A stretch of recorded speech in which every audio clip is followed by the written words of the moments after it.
So now the UFC's back, so it's time to do some predictions for the card this weekend. And this card's actually really difficult to pick. Uh, I'm really worried about my main event streak here. So if you don't know, I'm undefeated for main events this year. Obviously, we've only had two events, but I want to keep that streak intact. So I'm very worried about my pick for the main event. But let's before we get to that, let's break down the prelims. We have Thomas Peterson versus Jamal Pogues, and no, not Thomas Jefferson, it's Thomas Peterson.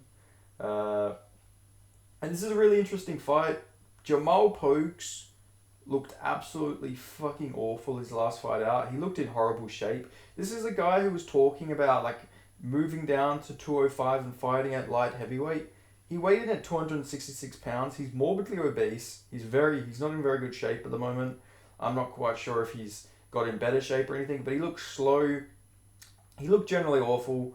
And I know people say, oh yeah, you get in there and do it. I'm not a fighter, but I'm in much better fucking shape than Jamal Pogues. You know, I just am. Jamal Pogues is literally morbidly obese.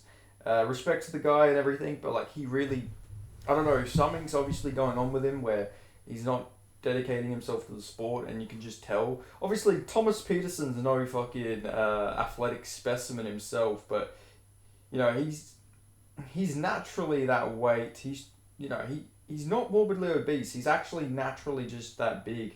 He's more muscly. He's got more muscle. I feel like just in much better shape. Even though he's shorter and he weighs about relatively the same, he's actually decently in shape. And I think his style in this fight is going to work really well. You know, he's a very good wrestler. He's a grinder. He's good ground and pound, good submissions. In that fight against Waldo Cortez Acosta, he was literally up 2 rounds before he got beat. So he's good. He's a good fighter. He's not bad. And Jamal Pogues just shouldn't be in the heavyweight division, in my opinion. Like, I just don't think this guy's a natural heavyweight. I mean, this is a guy who's fought at light heavyweight in the past, was literally making moves to get back to that weight class, and he didn't do it. So I do think Thomas Peterson's going to get this one done. I think he's going to get this one done via ground and pound. Probably in the first round. I could just see him taking down Jamal Pogues and absolutely fucking mauling him, especially if he's morbidly obese. If you're morbidly obese, trust me, he's not getting fucking back up if Thomas Peterson gets him on his back. He's going to be like a turtle. He's going to be stuck on his back and he won't be able to get back up. So I am going with Thomas Peterson here by first round TKO due to ground and pound. Then we have Mikel Medeiros versus Landon Quinones. Now this is a really interesting fight. Landon Quinones did really exceed expectations his last time out against Nasrat Haqparast. He actually looked really good in that fight, even though he came off a loss. But then also against Jason Knight, he did show some really flawed fight IQ and just got immediately subbed in less than a minute by Jason Knight. Which, you know, Jason Knight is a good fighter and also, it's not like horrible, but like Jason Knight, much older at this point. He does have a split decision loss to Muhammad Nurmagomedov, which, you know, in hindsight, it's not too bad that it was a split. And then just looking at his wins, he's just got a bunch of stoppages and stuff like that. And then as for his opponent, Mikel Medeiros, I actually picked him to win his fight against, I think his name was, what was his name? Iskayov. I didn't understand why I did understand why Iskayov was a favourite. He was Chechen and his last name named with Oyev. But if you watch his fights, he was very one-dimensional. And Medeiros, very good takedown defense, good cardio, good boxing. Just went out there and broke him and knocked him out. I predicted that. I was very happy with that prediction. I felt very validated there. But yeah, going on to it. Medeiros, very good. Now, some of his wins have been against subpar competition. To get on Dana White Contender Series, he did beat an 8-8 opponent. But then before that, 8-5, 5-1, 5-0, 5-5. Ben Lugo actually should have got a draw against Natan Levy, if I'm thinking of the right guy. Yeah, this guy like almost knocked Natan Levy the fuck out like 2 times. It should have been a 10-8, but for some reason he ended up losing to Natan Levy. And yeah, so he's beat some decent opponents, and he is pretty good. He is pretty good. It's like this is like a tough fight to pick though, just because, like I said, Landon Quinones did exceed expectations against Nasrat Haqparast. But I'm gonna take. Oh, man, this is a tough card to predict fights on. I'm gonna go Mikel Medeiros. I think he's just a bit more slick with the hands. Landon Quinones is also very fun, and I'm glad he is in the UFC because he really did exceed all expectations. But I'm going to take Medeiros here. I think he can sort of I think he can out-dog Landon Quinones, where they're both sort of dogs. They're going to have grindy fights out there. But I think Medeiros just a bit more clean with the hands. I think Landon Quinones is a bit more of a brawler. So I'm going to take Medeiros by decision in this fight. Then we have Julia Storialenko versus Luana Carolina. I'm going to go... Honestly, I'm going to go with Storialenko here. I'm not super confident on this pick. But she's looking alright recently. She is looking good. She did armbar Molly McCann. And that was her first fight in this weight class, which is so weird that she can make this weight class because she literally like passed out making bantamweight once. So it is weird. Yeah, somehow she can make this weight class. I don't understand weight cutting, man. I don't. But I guess she just got in better shape, maybe dieted down a bit. But she looked really good her last time out. Obviously, Molly McCann. I mean, she's got Can in her name. But she is powerful. She's an entertaining fighter, and I'll speak about her soon. I'm going to go with Storialenko here. You know, Carolina, she's just got brutalized quite a lot. She did win her last fight out, but I remember that being like decently close, right? I can't even remember at this point, but I can just see Storialenko getting a sub here, so I'm just going to go with a sub, and then we're going to move on to the next fight. Blake Builder versus Zhang Yu Li. Now, this guy's the guy who said that he's going to be the Korean Conor McGregor, I believe, if I'm thinking of the right guy. This guy's really good. He's got a good striking style. And Blake Builder didn't look very good last time out. Now, Blake Builder's a very nice guy. My friends actually met him at UFC 284, and he does seem to be a really nice guy. He actually sends them voice messages every now and then, so respect. Blake Builder's a good guy and everything, but I can't just pick him because I think he's a good guy. He didn't look that good against Kyle Nelson. He got sort of exposed there for his lack for striking defense. His striking defense isn't the greatest. And with a fighter like Zhang Yu Li, who is like he's like a sniper type fighter.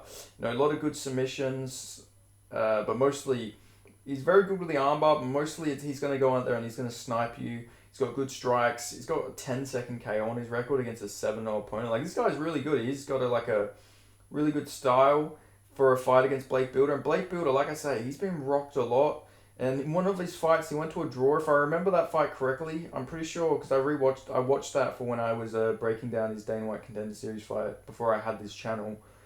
He got dropped in that fight quite a bit, if I remember correctly. Like, he got 10-8'd because he got dropped. I might be remembering that incorrectly, but Blake Builder can definitely be cracked, and I do think Lee's going to crack him in this fight. I think he's going to get a KO in this fight over Blake Builder.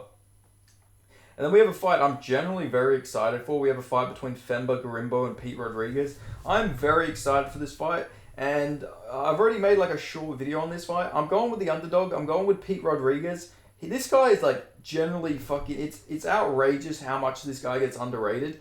He lost to Jack Della Maddalena, and people act like he's a fucking can.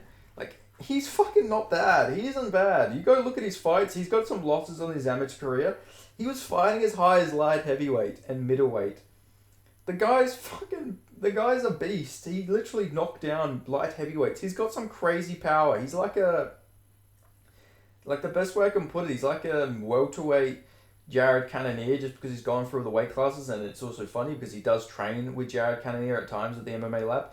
And the thing is, he's coming out of a good gym, MMA lab, really on the rise right now, obviously with a lot of bantamweights coming up, but Pete Rodriguez, good hands, very powerful. And if you look at Femba Garimbo, very bad striking defense. His striking defense is very sus at times.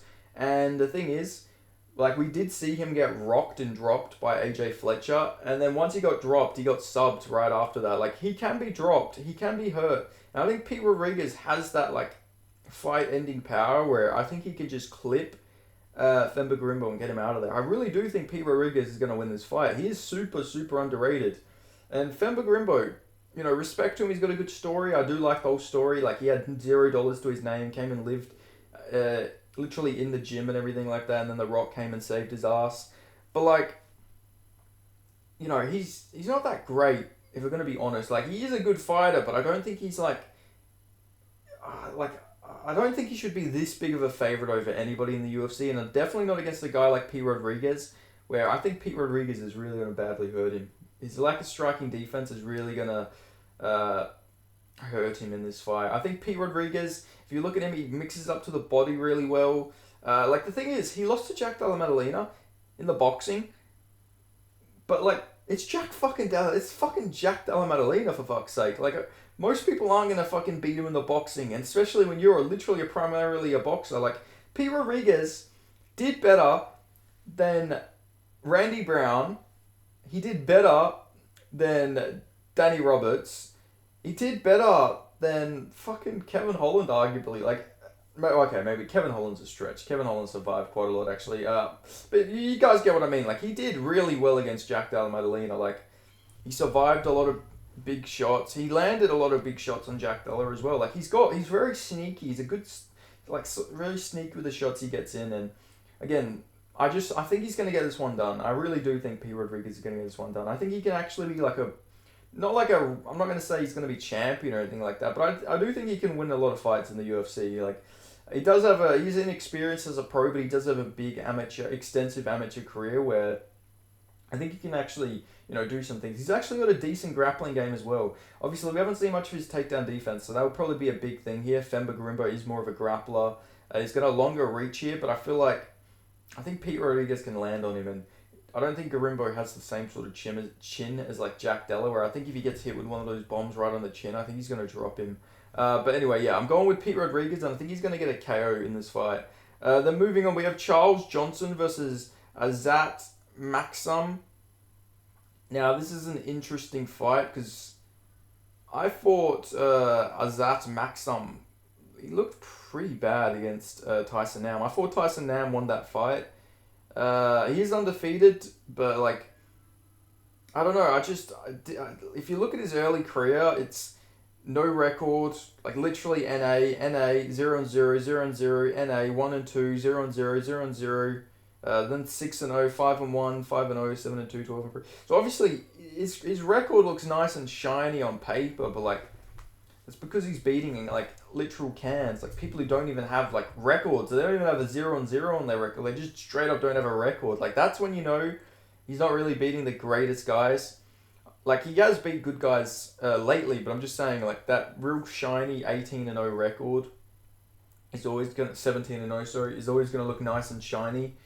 But like when you actually go look at the early guys he's beat, they're not really the greatest level of competition. And the first like UFC level guy he fought in Tyson Nam arguably beat him.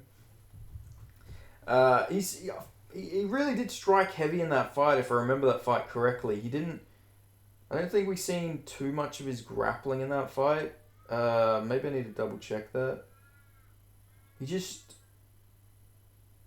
trying to remember this guy's fight. I remember just thinking Tyson Nam should have won, but I can't remember if he did use much grappling in this fight.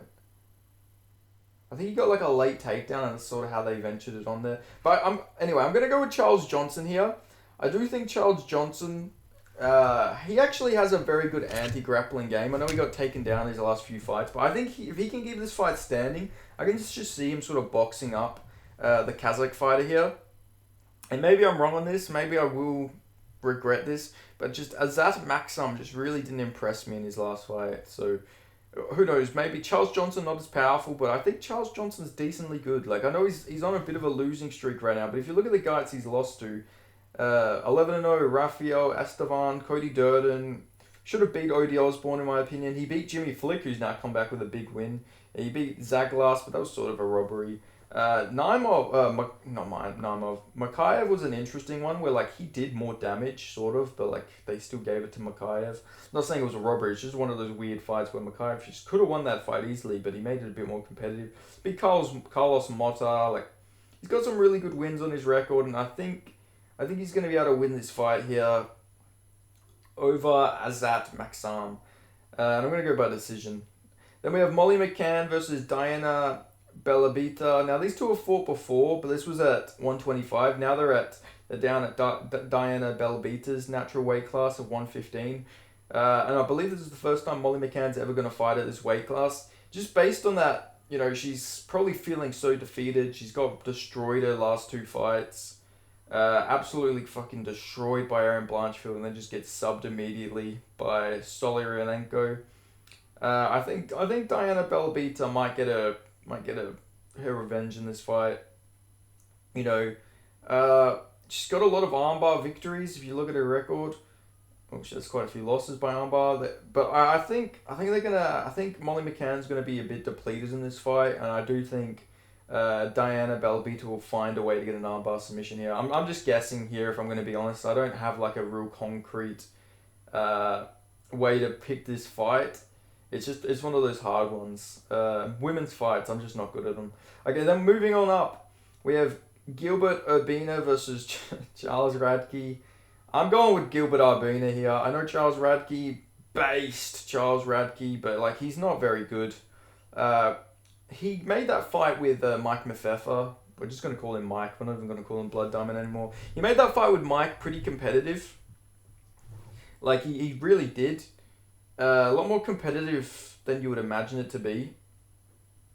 And like, I don't know, that's just not really a good look. I think Gilbert Urbina is like actually a really underrated guy. He looked really good against Koski, his last fight. Yeah, Orion Kosuke, sorry. And you know, he almost knocked out Brian Battle, which was really pretty impressive as well. And then before that, lost to Trayshawn Gore and then lost to Sean Brady. But like, he's not a middleweight. Obviously, Sean Brady was at welterweight, but like, this guy's like a natural welterweight. He shouldn't have been a middleweight. He's like a big guy though, 6'3" though, so maybe. But most of his career is at welterweight, and he does a lot better. And I just see him beating up Charles Radke here. Charles Radke, very hittable, older fighter as well. He's 33 years old. He only got signed to the UFC because they needed to give like somebody to fucking Blood Diamond. Mike, sorry, to give it to Mike, and I guess he was the guy they found. And for some reason, they kept giving Mike grapplers. I feel like they really didn't give Mike a fair shake. They should have at least let him fight a striker, but you know, he's out now.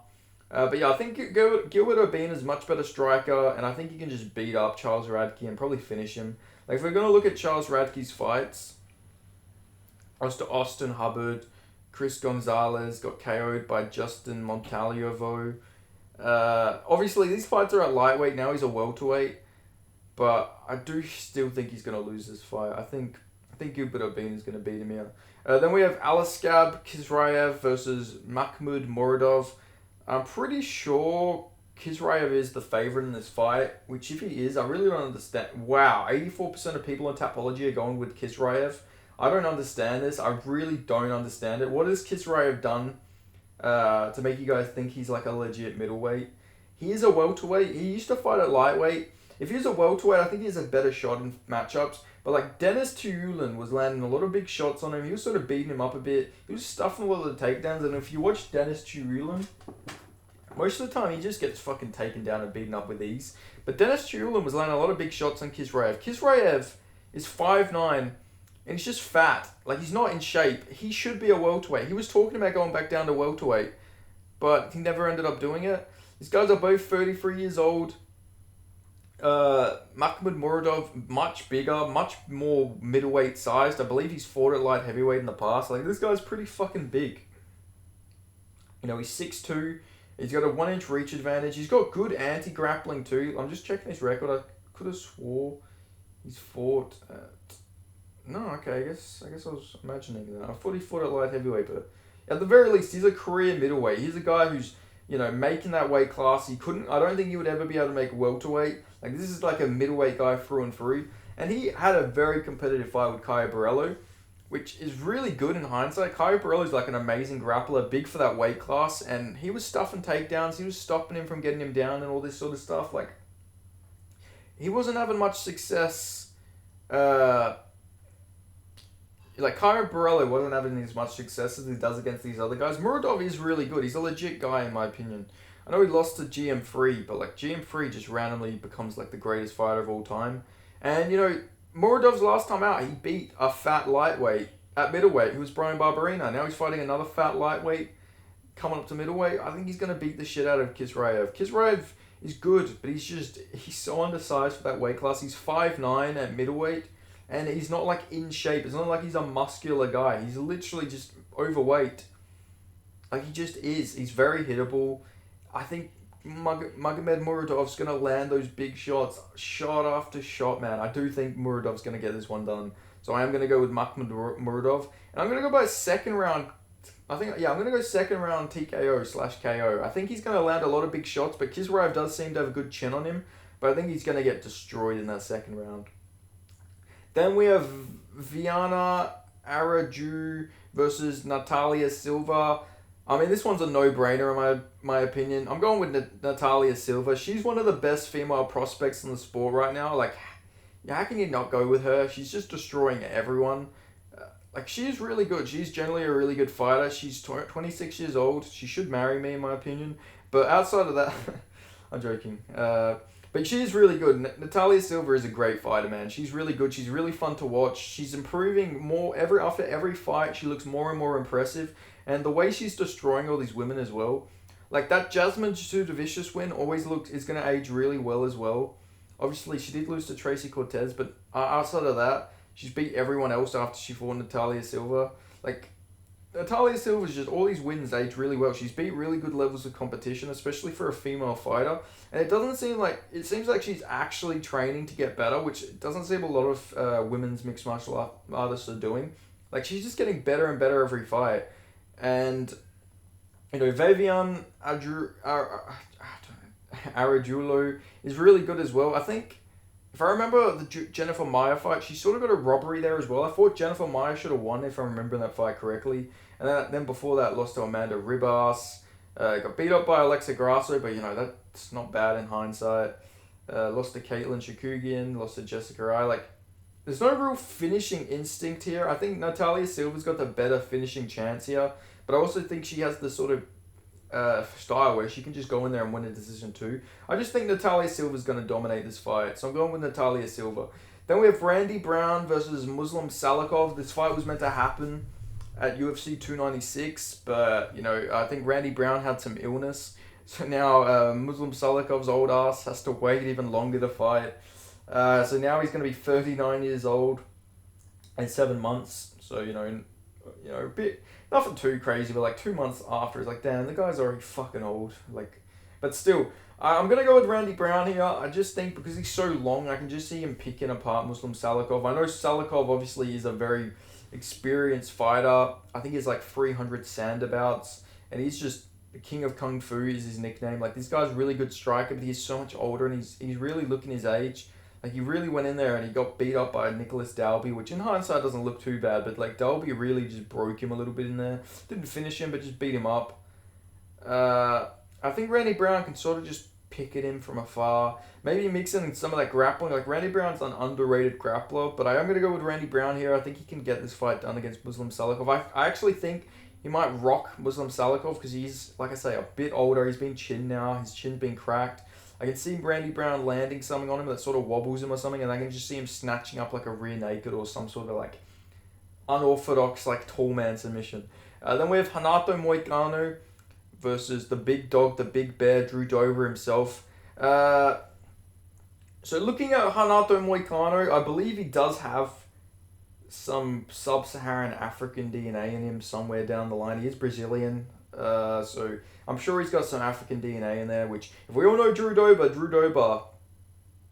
he's when it comes to people of sub-Saharan extraction, he's a different fucking beast in there, man. He's a different beast. I'm going to go with Drew Dober. Actually, all real talk aside, the memes aside, I do think he's actually going to beat Renato Moicano. Moicano's good.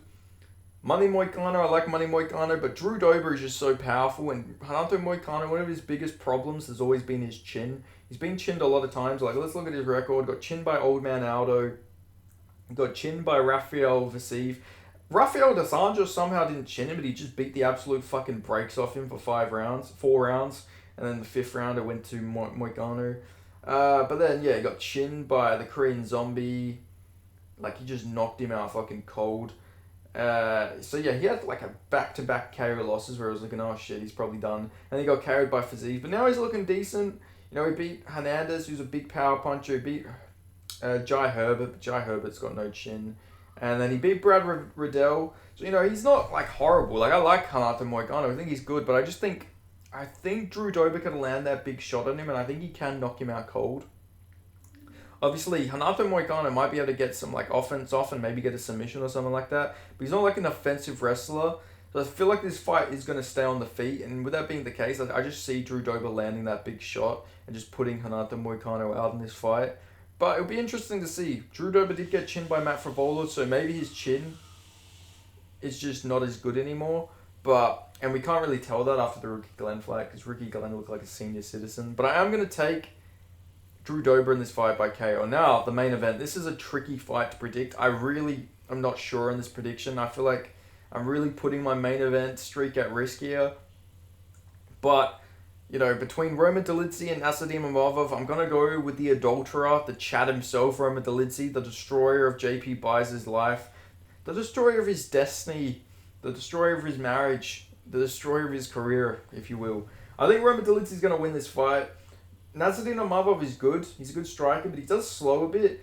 And Roman Dolidze can just throw them big-ass overhands all day, all night. And I just see him throwing them big shots where maybe he lands a big shot on Nassourdine Imavov's chin where he sort of panic shoots. And if he panic shoots, it's fucking all day. Roman Dolidze is going to catch up some sort of unorthodox submission. This guy's got some of the best jiu-jitsu in the heavier weight classes.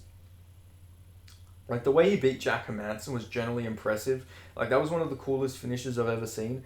Roman Dolidze's striking's not very polished, but he does hit like a fucking truck. He hits so hard, and he's really good. If you can get a hold of your leg or anything like that, he has generally really good leg locks.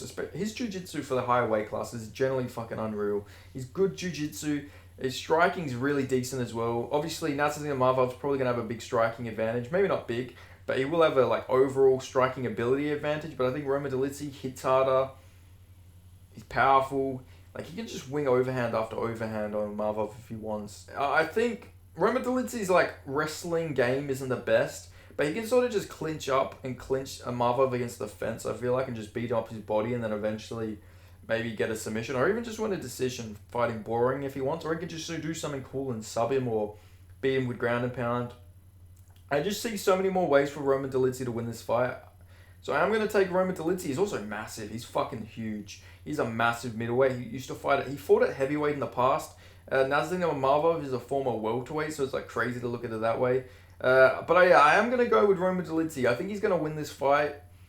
I think he's going to win in spectacular fashion, but I am worried about this pick. This is one of my riskiest picks on this card, and it's the main event. This is one main event where I'm leaning either way. This fight's 51-49, and I'm going that 51 is going to Roman Dolidze. This is generally a really close fight, so I'm not quite sure how this fight's going to go, but if I had to pick, which I do, this is my career, I'm going with Roman Dolidze. So anyway, thank you guys so much for watching. I'm sorry this ended up being such a long prediction video, but it is what it is. But yeah, that's how I have all those fights going. So thank you so much for watching. Make sure you like this video, share this video, because obviously a lot of brain power went into this video, obviously, as you can see. So yeah, thank you guys so much for watching. And yeah, make sure you guys subscribe if you ain't already, put on the notifications, share this video around, get people to view my video, because that just always helps me. Let's get this in the algorithm. A lot of thoughts go into this video, so yeah, if anyone can just help get this video more out there, give me some more attention, which helped me grow my channel, then I just appreciate it so much. But anyway, thank you guys so much for watching. See you guys next time. Thank you so much. Adios.